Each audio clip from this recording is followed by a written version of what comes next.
നമഃശിവായ. അമ്മയുടെ സന്ദേശം. മക്കളെ, ബുദ്ധിജീവികളായ പല ഭക്തർക്കും ജ്ഞാനമാർഗത്തോട് അഥവാ ആത്മവിചാരത്തോടാണ് താത്പര്യം. എന്നാൽ സാധാരണയായി ജ്ഞാനമാർഗത്തിലൂടെ ആത്മജ്ഞാനം നേടാൻ വേണ്ട മനഃശുദ്ധി അധികം പേർക്കും ഉണ്ടാവില്ല.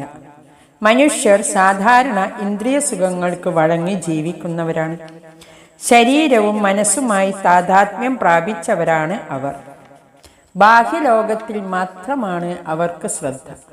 ഇങ്ങനെ ഒരു അവസ്ഥയിൽ മനസ്സ് വളരെ അസ്ഥിരമാകുന്നതുകൊണ്ട് അതിസൂക്ഷ്മമായ അഹംബോധത്തിൽ ശ്രദ്ധയൂന്നാൻ ബുദ്ധിമുട്ടായിരിക്കും.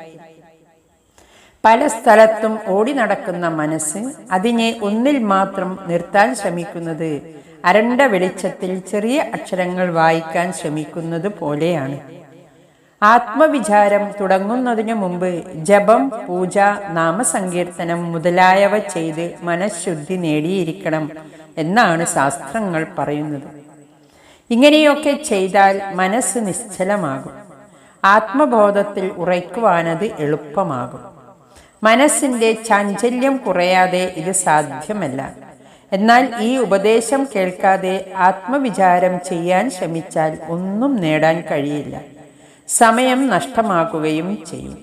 ജ്ഞാനമാർഗം ബുദ്ധിക്കു താല്പര്യമുള്ളതായി തോന്നാം.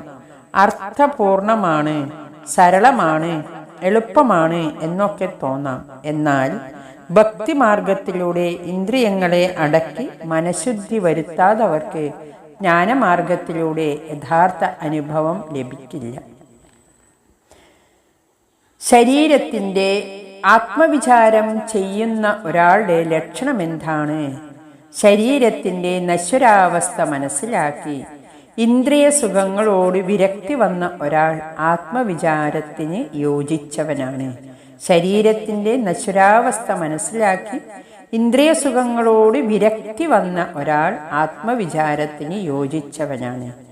അദ്വൈതത്തെക്കുറിച്ച്, ആത്മവിചാരത്തെക്കുറിച്ച് പ്രതിപാദിക്കുന്ന പ്രസിദ്ധമായൊരു ഗ്രന്ഥമാണ് വിചാരസാഗരം.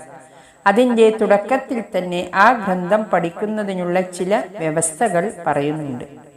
നിഷ്കാമമായ ഭക്തിയിലൂടെയും കർമ്മത്തിലൂടെയും മനസ്സിൻ്റെ മാലിന്യവും ചാഞ്ചല്യവും നീക്കി ഒരു മൂടുപടം മാറ്റുന്ന ലാഘവത്തോടെ അജ്ഞാനത്തിൻ്റെ മറ നീക്കാൻ കഴിയുന്ന ഒരു വ്യക്തിക്ക് മാത്രമേ ആ ഗ്രന്ഥം പഠിക്കാനുള്ള അർഹതയുള്ളൂ എന്നാണ് വ്യവസ്ഥ.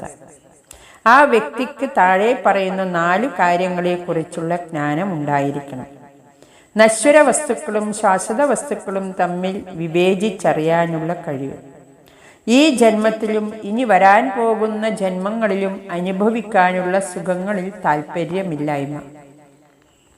മനസ്സിൻ്റെ നിശ്ചലത, ആത്മസംയമനം, നിഷ്ഠ, ശ്രദ്ധ, വിരക്തി, സഹിഷ്ണുത എന്നീ ഗുണങ്ങൾ നേടുന്നതിൻ്റെ പ്രാധാന്യം. മുമുക്ഷത്വം, അതായത് മോക്ഷം നേടാനുള്ള ആഗ്രഹം. അദ്വൈതത്തെക്കുറിച്ച് പ്രതിപാദിക്കുന്ന ഒട്ടുമിക്ക ഗ്രന്ഥങ്ങളുടെയും തുടക്കത്തിൽ മേൽപ്പറഞ്ഞ ഗുണങ്ങളെപ്പറ്റി പറയുന്നുണ്ട്. അദ്വൈത സാധനയ്ക്ക് പാകമായവർ വളരെ കുറവാണെന്നാണ് അമ്മ പറയുന്നത്. പലരും ശ്രമിക്കാറുണ്ട്, പക്ഷേ അവർക്കൊക്കെ എന്തെങ്കിലും നേടാൻ കഴിഞ്ഞോ എന്ന് സംശയമാണ്. എന്തെങ്കിലും ഭക്തിസാധനകൾ ചെയ്തു മനസ്സിനെ ശുദ്ധമാക്കാൻ നോക്കണം.